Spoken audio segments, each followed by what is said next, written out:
तो नमस्कार दोस्तों, मेरा नाम है प्रशांत शर्मा और आज हम एनालाइज करेंगे क्रेडिट एक्सेस ग्रामीण लिमिटेड कंपनी को। बात करें तो कंपनी माइक्रो फाइनेंस की एक एनबीएफसी कंपनी है और जॉइंट लायबिलिटी में महिलाओं को छोटे छोटे लोन देती है उनका रोजगार करने के लिए, और जो छोटे छोटे बिजनेस गांव में लोग करते हैं उसको करने के लिए कंपनी लोन देती है।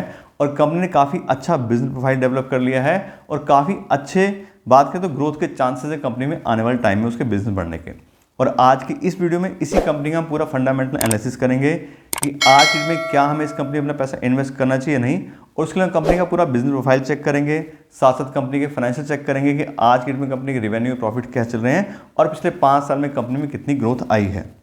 उसके बाद हम कंपनी की वैल्यूएशन करेंगे कि आज की डेट में जो कंपनी का शेयर प्राइस चल रहा है वो उसकी अर्निंग के हिसाब से हमें सस्ते शेयर मिल रहे हैं या फिर महंगे शेयर मिल रहे हैं।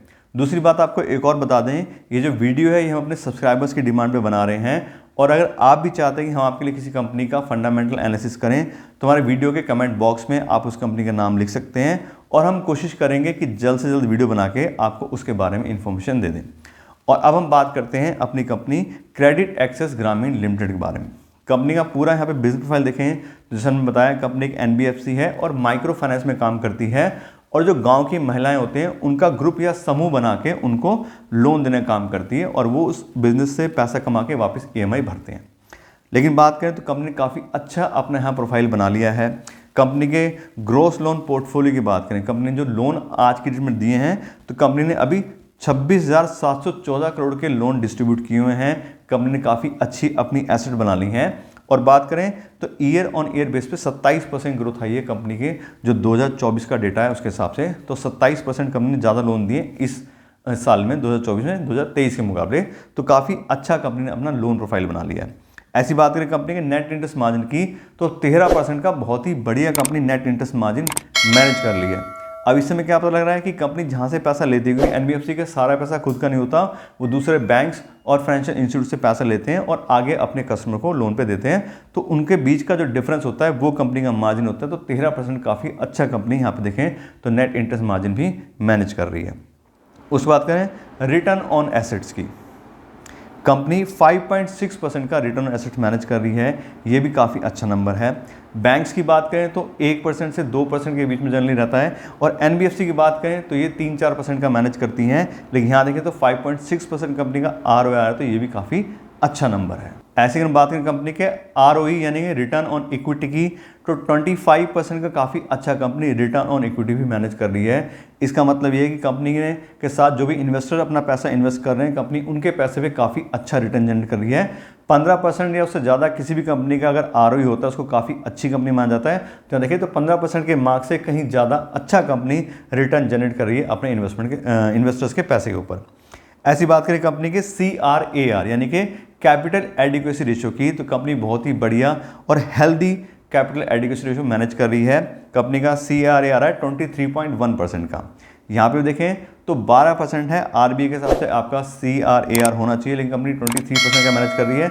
इसका मतलब क्या है कि कंपनी से काफ़ी अच्छे से कैपिटल अवेलेबल है। कैपिटल एडिक्वेसी मतलब कितनी कैपिटल कंपनी के पास में है, तो कंपनी से काफ़ी अच्छा पैसा है और कंपनी उसको आगे लोन पे देके काफ़ी अच्छा अपना बिजनेस डेवलप कर सकती है। और साथ साथ क्योंकि उसका पैसा अच्छा है, तो अगर कोई कंपनी को सडन लॉसेज आते हैं या कोई एनपीए इंक्रीज होते हैं तो कंपनी उसको भी अच्छे से हैंडल कर लेगी। ये हमें CRAR का डेटा बताता है। तो कंपनी की बात करें तो कैपिटल प्रोफाइल काफ़ी अच्छी है। ऐसी बात करें कंपनी के ग्रॉस एनपीएस की, तो ग्रॉस एनपीआर है कंपनी के 1.18% के, तो काफ़ी कंट्रोल्ड एनपीए है। एनपीए मतलब नॉन परफॉर्मिंग एसेट, यानी कि जो बैंक लोन देता है या कंपनी लोन देती है वो उसकी एसेट्स होती है, उस पर उसको इंटरेस्ट मिलता है। तो कंपनी का जो भी लोन है उसका सिर्फ 1.18% है जो नॉन परफॉर्मिंग है, यानी कि जिसका पैसा वापस नहीं आ रहा, इंटरेस्ट वापस नहीं आ रहा, ईएमआई नहीं आ रही। लेकिन बात करें तो दूसरी कंपनी के मामले काफ़ी कंट्रोल्ड कंपनी के एनपीएस हैं। और ऐसी बात करें नेट एनपीए के, तो वो भी सिर्फ 0.35% के हैं। तो कंपनी काफ़ी अच्छी एसेट क्वालिटी मैनेज कर रही है, कंपनी की रिकवरी अच्छी है, सारी चीज़ अच्छे से चेक करके और सही प्रोफाइल वाले लोगों को लोन देते हैं, ये डेटा हमें इसके बारे में बताता है। उस बात कंपनी की ब्रांचेस की, कंपनी कैसे कैसे अपनी ब्रांचेस बढ़ा रही है, तो अभी कंपनी के पास में लगभग 2000 ब्रांचेस हो गई हैं और 10% ब्रांचेस कंपनी ने पिछले साल इंक्रीज करी हैं। 194 कंपनी ने नई ब्रांचेस खोली हैं। तो कंपनी का ऑलरेडी काफ़ी अच्छा नेटवर्क है, पूरे लगभग इंडिया में कंपनी का काम है और कंपनी उसको लगातार बढ़ाने की तरफ भी काम कर रही है और कंपनी अपना कैपिटल एक्सपेंडिचर करके नई नई ब्रांचेस खोल रही है जिससे वो अच्छे से नए नए कस्टमर यहाँ पे एक्वायर कर सके। उसके बाद कंपनी के एक्टिव और बोरोस के डेटा की, या कंपनी ने कितना अपना कस्टमर बेस बना लिया है, तो 49.18 लाख यानी कि लगभग 50 लाख के आसपास कंपनी अपना कस्टमर बेस बना चुकी है। जिनको कंपनी लोन दिया है उनको वापस से कंपनी रीफाइनेंस भी के थ्रू भी दोबारा लोन भी दे सकती है और जो दूसरी सर्विसेज होती हैं फाइनेंशियल, जैसे इंश्योरेंस है और चीज़ें हैं, कंपनी वो भी उनको बेच सकती है। तो कंपनी ने काफ़ी अच्छा देखें तो अपना कस्टमर बेस भी बना लिया। तो इसमें बात करें कंपनी की करंट बिजनेस प्रोफाइल की, तो काफ़ी अच्छा बिजनेस प्रोफाइल है। हमने देखा कंपनी का इंटरेस्ट मार्जिन बढ़िया है, कंपनी के एनपीए भी कम है, कंपनी ब्रांचेस बढ़ा रही है। तो सबसे बात करें तो कंपनी काफ़ी अच्छा बिजनेस प्रोफाइल यहाँ पे होल्ड करती है। तो अभी तक तो हम बात कर ली कंपनी के करंट बिजनेस प्रोफाइल की कि कंपनी का बिजनेस कैसा चल रहा है। अब हम आपको दिखाते हैं कि पिछले 5 साल में कंपनी कितनी अच्छी ग्रोथ दिखाई है और कंपनी का रिवेन्यू और प्रॉफिट काफ़ी अच्छे से इंक्रीज हुआ है। और उसके लिए चेक करते हैं कंपनी के पिछले 5 साल का डेटा। और यहाँ पे देखेंगे कंपनी पिछले 5 साल का डेटा, तो सबसे पहले चेक करते हैं कंपनी का फाइनेंशियल इनकम या कंपनी की रिवेन्यू। और यहाँ देखें तो 2020 में कंपनी के रिवेन्यू थे 1700 करोड़ के आसपास, जो कि काफ़ी अच्छे से इंक्रीज होकर 2024 में 5000 करोड़ हो गए हैं और लगातार हर साल कंपनी के रेवेन्यू में ग्रोथ आई है। तो क्लियर ये डेटा हमें दिखा रहा है कि कंपनी अच्छे से कस्टमर एक्विजिशन कर रही है, लगातार अपने लोन प्रोफाइल को बढ़ा रही है। और बात करें परसेंटेज टर्म में भी तो 32% के काफ़ी अच्छे सीजीआर से कंपनी ने अपना बिजनेस बढ़ाया है, जो कि काफ़ी बढ़िया नंबर है। तो काफ़ी बात करें तो रोबस्ट ग्रोथ कंपनी ने अपने बिजनेस प्रोफाइल में दिखाई है।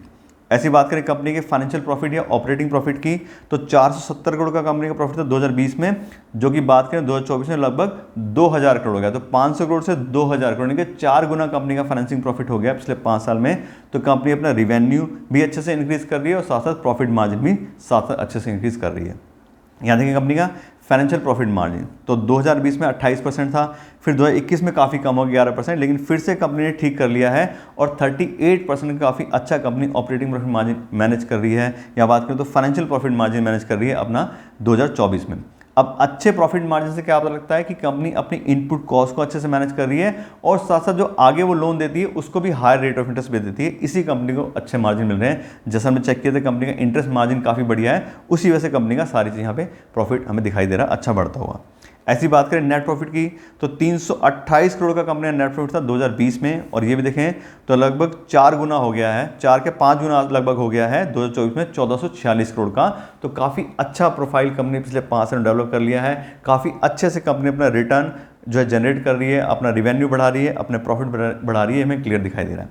ऐसी बात करें डिविडेंड की तो अभी कंपनी छोटी है, कंपनी लगातार अपनी ब्रांचेस खोल रही है, तो कंपनी अभी कैपिटल एक्सपेंडिचर में ज़्यादा पैसा लगा रही है, अभी कंपनी ज़्यादा डिविडेंड पेमेंट नहीं करती है। सिर्फ 2024 में देखें तो वहाँ पे कंपनी ने 11% का यहाँ पे डिविडेंड दिया है, अदरवाइज कंपनी ज़्यादा डिविडेंड पेमेंट करने वाली कंपनी अभी नहीं है। वो अभी कैपिटल एक्सपेंडिचर के थ्रू अपना बिजनेस एक्सपेंड करना चाह रही है। बात की थी ब्रांचेस वगैरह से कंपनी खोल रही है, तो उस हिसाब से सब चीज़ें ठीक है।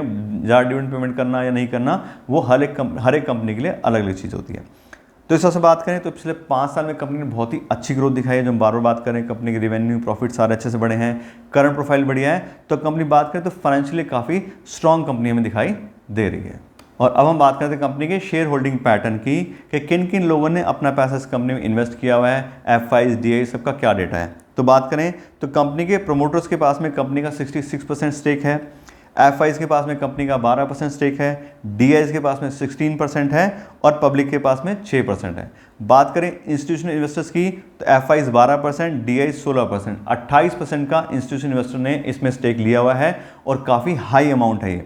और जैसे हम हमेशा बात करते हैं अगर किसी भी कंपनी ने एफआईज डीआईज ने ज़्यादा अपना पैसा इन्वेस्ट किया है तो क्लियर साइन होता है कि कंपनी अच्छी है, क्योंकि हम लोग तो ठीक है रिटेल इन्वेस्टर हैं, हमारी लिमिटेड नॉलेज हो सकती है, लिमिटेड डेटा है, लेकिन अगर किसी कंपनी में एलआईसी या कोई और बड़ी बड़ी कंपनी इन्वेस्ट करती हैं तो पूरी उसकी अच्छे छानबीन करती हैं, उसका मैक्रो इकोनॉमिक क्या है, माइक्रो में क्या चल रहा है, सब चीज़ चेक करके फिर अपना पैसा इन्वेस्ट करती हैं। तो क्लियर एक साइन होता है कि अच्छी कंपनी है, तो हमारे लिए भी कहने के उसमें फ़ायदा हो सकता है। गारंटी तो किसी चीज़ की नहीं होती है, हो सकता है उन्होंने किस प्राइस पे खरीदा, हम किस प्राइस पे खरीद रहे हैं, वो चीज़ एक अलग है, लेकिन फिर भी बात करें तो कहना है कंपनी का फ्यूचर अच्छा है, इसीलिए इन लोगों ने इस कंपनी में इन्वेस्ट किया है, क्योंकि ज़्यादातर कंपनियाँ वो लॉन्ग टर्म के लिए ही इन्वेस्टमेंट करती हैं, ट्रेडिंग वगैरह इस तरह कंपनी नहीं करती हैं। तो उस बात करें तो काफ़ी अच्छा है। आप देखें तो लोगों ने अपना पैसा इसमें इन्वेस्ट किया है, तो हमारे लिए भी अच्छा देखें तो एक कंपनी हो सकती है। और हम बात करते हैं कंपनी की वैल्यूएशन की, बात की थी कंपनी के शेयर प्राइस में सस्ते मिल रहे हैं या फिर महंगे मिल रहे हैं। तो आप बता दें जो बैंक या एनबीएफसीज होती हैं इसको हम डिस्काउंटेड कैश फ्लो के ऊपर वैल्यू नहीं कर सकते हैं, क्योंकि उसमें फ्री कैश फ्लो पर वैल्यू करते हैं। और जो बैंक्स और एनबीएफसी होती हैं ये फ्री कैश फ्लो अपने पास नहीं रखती हैं, क्योंकि इनका काम ये है कि पैसे को आगे काम पे लगाना, उस पर इंटरेस्ट जनरेट करना। तो इस तरह की जो कंपनी होती है उनको प्राइस बाय अर्निंग रेशियो और प्राइस बाय बुक वैल्यू के हिसाब से चेक किया जाता है कि उनका प्राइस बाय बुक वैल्यू और प्राइस बाय अर्निंग रेशियो दूसरी कंपनी के मुकाबले या इंडस्ट्री के मुकाबले कैसा चल रहा है। और पहले बात करते हैं कंपनी के शेयर प्राइस की। तो आज की जो कंपनी का शेयर प्राइस आ रहा है 1408 रुपये क्लोजिंग हुई है, और आज ही इस कंपनी का शेयर प्राइस लगभग 4-4.5% गिरा है। तो काफ़ी अच्छा एक मौका हो सकता है अगर नया लोग अपना पैसा इसमें इन्वेस्ट करना चाह रहे हैं, क्योंकि बात करें तो 1408 रुपये के हिसाब से कंपनी का प्राइस बाय अर्निंग रेशियो आ रहा है वो सिर्फ 16 का आ रहा है, जबकि इंडस्ट्री की पीबाई चल रही है 22 की।